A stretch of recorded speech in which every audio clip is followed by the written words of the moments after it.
So the idea of the Follow the Twin challenge on the SPS by the Open Industry 4 Alliance was really to showcase how easy interoperability is with the digital twin based on the asset administration show. And within the challenge, the people would go from booth to booth of the participating companies, scan QR codes to get into digital nameplate, documentation handover, and also technical data. And after that, they will come to the Open Industry 4 Alliance booth and conclude the challenge and get the chance to win great prizes. And we already had a great success. A lot of people were involved in the challenge. A lot of people already concluded the challenge.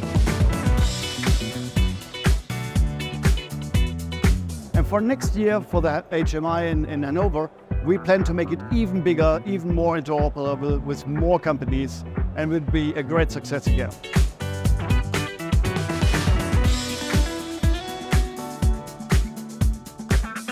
So I can really recommend to participate in the challenge because it's great fun and great way to see how interoperable digital twins are. And really make sure to come to the Hannover Fair where it's going to be even bigger.